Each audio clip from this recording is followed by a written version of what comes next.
Venom was created when an alien symbiote attached itself to Peter Parker, who later became Spider-Man. This symbiote was eventually rejected by our friendly neighborhood Spidey and attached itself to Eddie Brock, who was soon known as the Venom that we all love. The character is often depicted as being violent and aggressive and sees Spider-Man as his chief adversary. However, the personality of the symbiote can vary depending on the host. Some of the hosts the symbiote has taken over have had more wicked intentions compared to Eddie. Origin-wise, Venom was part of a larger group of symbiotes known as Clintar and has had offspring of its own, including Carnage, who belongs right in his family. The character has been quite popular and got adapted into several films, including Spider-Man 3, and even got his own solo films named Venom in 2018 and in 2021. In these adaptations, the character has been portrayed in a variety of ways, transforming from a villain to an anti-hero. So in today's episode, we will be exploring every ability of Eddie Brock's version of this notorious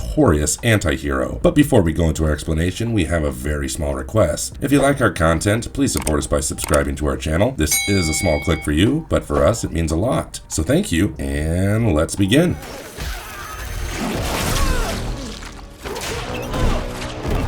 He could regrow body parts if required. Venom's symbiote is somewhat capable of regenerating body parts. His regenerative abilities include the power to rapidly heal from injury, making him a durable and resilient character. When Carnage was attacked, Sentry ripped him in two by the waist. In later appearances, his legs were not present, but his waist was back. So it is safe to say that the symbiote can regrow his body parts and even constantly regenerate body mass. This process can take place even when the body part has been separated. The biofluid that runs through the symbiote's body is capable of mimicking the skin fabrics and can regenerate multiple limbs in the body. This helped the host, aka Brock, every time he needed a new arm, leg, or any other body part. Previously, when Venom's symbiote bonded with Flash Thompson, it was able to regenerate a new pair of legs for him. For those of you who don't know, Thompson lost his legs in battle when he served as a soldier. Though it's not some conventional healing power that the symbiote possesses, it continues to keep the bonded host healthy and alive. It can regenerate any sick or injured tissue, but cannot completely cure a harsher disease such as Eddie's cancer. But it can keep the effects to a halt, as it happened due to Eddie's deep emotional bonding with Venom's symbiote. Not only this, but Norman Osborn's severe case of acne was also fixed after bonding with Carnage. So we can conclude that Venom's symbiote can not only regenerate or heal minor wounds, but it can also fix or halt physical diseases. However, anyone the symbiote bonds with tends to lead a violent and short life. The symbiote is capable of giving a new life, perhaps not an easy-going one.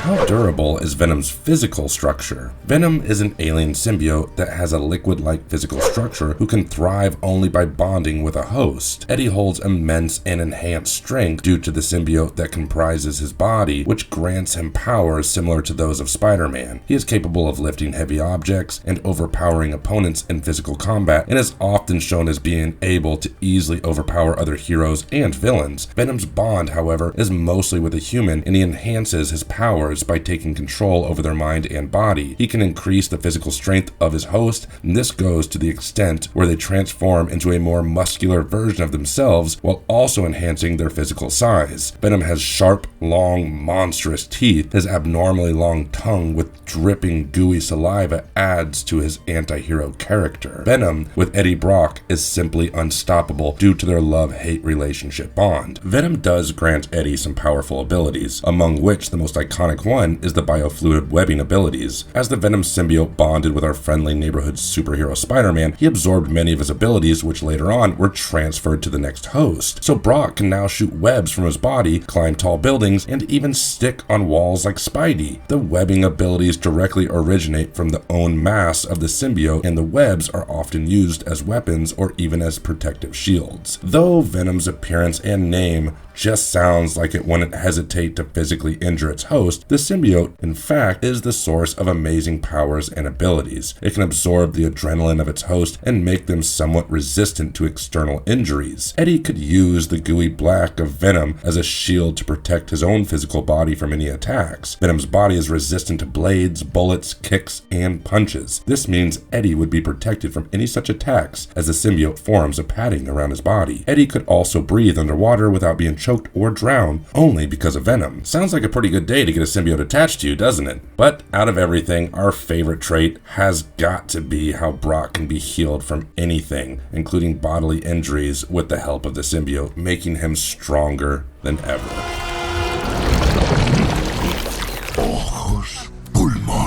How did Venom make Eddie stronger? While Tom Hardy has a massive fan base for his charms and looks, he might not be the ideal portrayal for a regular journalist or gossip columnist. Despite him not having the realistic journalistic body, he fits the character of Eddie Brock perfectly and even carries it too well. Being diagnosed with cancer, Brock's physique is tied to this tragic storyline. After he found out about his disease, he trained himself in a way so that he became stronger. Eddie was naturally strong and had his own abilities even before Venom made him stronger. The symbiote gave him enhanced agility, durability, and superhuman strength, but his natural endurance is something that the symbiote was generally attracted to. Brock got highly resistant to injuries, thus preventing his body from being physically affected by any form of attack. Venom not only made Eddie more powerful, but also worked as a shield to protect his body, as it needed its host to be healthy in that peak condition. Brock had been healed multiple times by the symbiote and upgraded his abilities. Fuck this guy! Could Venom's bite kill people? Venom's fangs are one of the most formidable features. The massive blood-curdling teeth are probably the first thing that you would notice, and Venom uses every chance to flaunt them. However, they are not just for show, they're venomous. And that's already in the name, right? If anyone is posing a threat to Eddie Brock, they should be expecting a chunk of their body to be in Venom's mouth. Venom's teeth are capable of injecting a certain type of toxin into the victim's body while biting them. The toxicity of Venom's bite varies depending on the story and the iteration of the character, but it is generally depicted as a dangerous weapon in his arsenal, so it is of no surprise that the adversary would be suffering a painful death.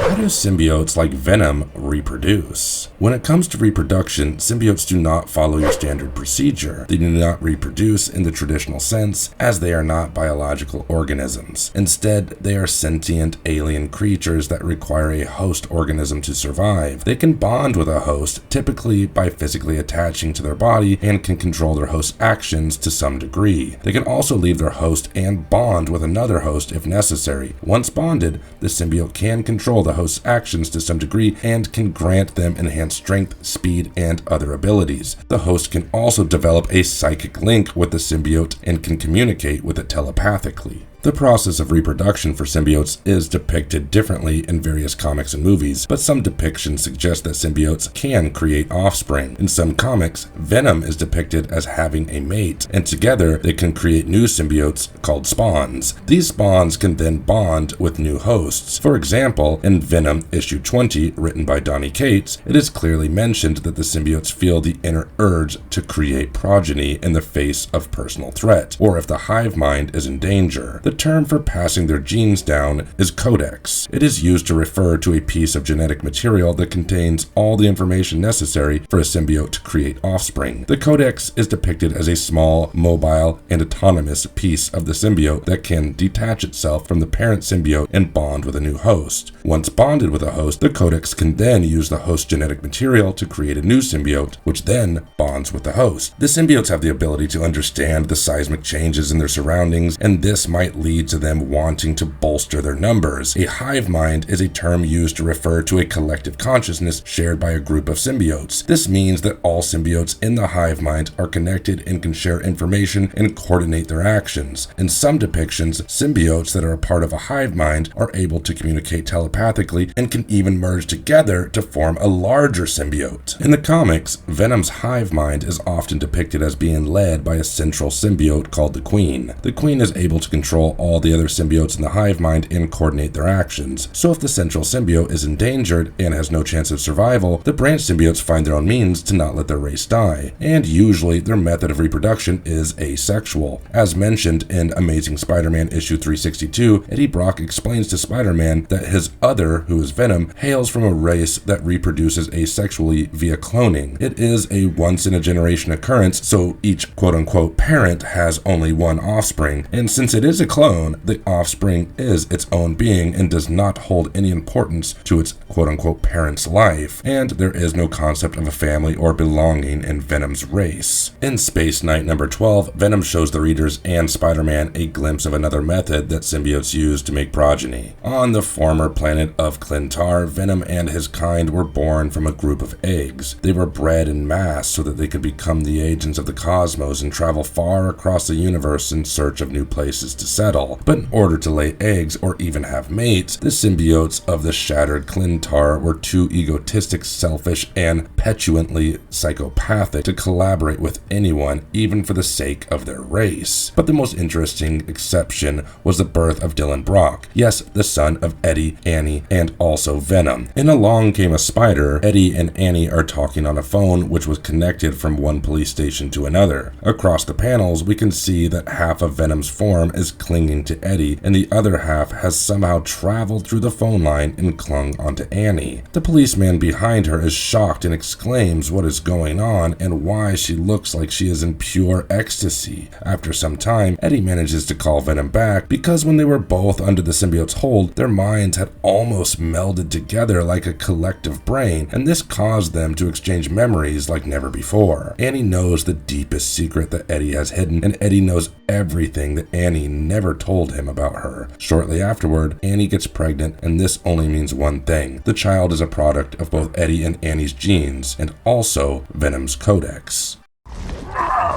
What was that? Unhand me!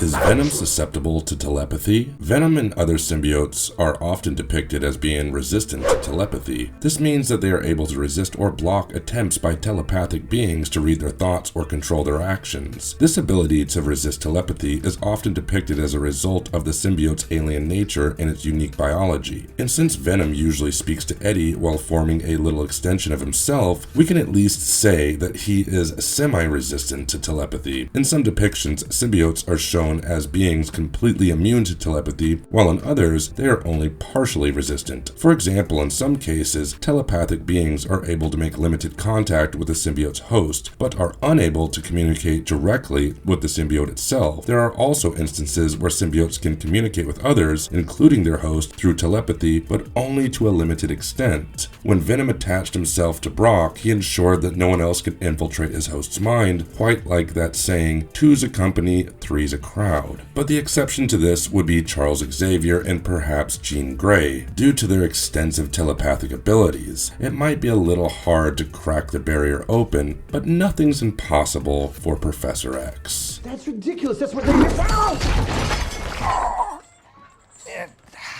was abusive. Can Venom cure cancer and other diseases? For more than 15 years, Eddie Brock's storyline and character have been mostly based on his miserable battle with cancer. Eddie's first cancer diagnosis was in 2003 Spectacular Spider-Man series. It showed that the adrenaline that Eddie's body releases initially attracted the symbiote. When Marvel Knight Spider-Man was released in 2004, it showcased Eddie on deathbed, where he sold the symbiote to the highest bidder. In no time, Eddie was cured by Mr. Negative and soon turned into Anti-Venom. Issue 11 of Venom revealed that Eddie never suffered from cancer. His demised sister and uncle never existed. All the concepts were generated in Eddie's mind as the symbiote was playing with it. By creating a fear of death, the symbiote wanted Eddie to be dependent on Venom and thus have a deep bonding of partnership. Regardless, Venom is depicted as having the ability to cure certain illnesses or conditions of the host. For example, in the comics, it is stated that Venom cured its host, Eddie Brock, of cancer, as Venom depends on the host to survive. Imagine the host itself facing death when the symbiote is very much dependent on them. Their lives are tied together, but it can be said that Eddie is much more vulnerable than Venom. It only makes sense that the symbiote will want to protect itself from mortal dangers and things that are very much preventable. If Venom passes away due to unforeseen circumstances, the journalist would cease to exist too. Eddie's life has become way more chaotic after Venom entered his life and body, but who is to say if Brock would have ever been alive if the symbiote didn't latch itself onto him? But this also means that Brock is responsible for Venom's happiness. He has to keep the symbiote happy, fed, and complacent for it to listen to him on an equal level. I guess we should all be glad that their lives are tied together and their personalities are chaotically correspondent.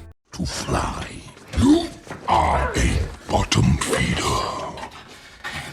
Is Venom superior to Spider-Man in terms of his superpowers? Venom and Spider-Man have different sets of powers and abilities, and the superiority of power is questionable when put into comparison against each other. The abilities of the characters depend on the specific storyline and even the writer. But regardless, Venom's symbiote has bonded with Eddie Brock and even Spider-Man, so it naturally obtained the abilities of the host. When he was physically attached to the web slinger, the symbiote absorbed some of the powers and thus achieved the friendly neighborhood Spider-Man's Spidey sense.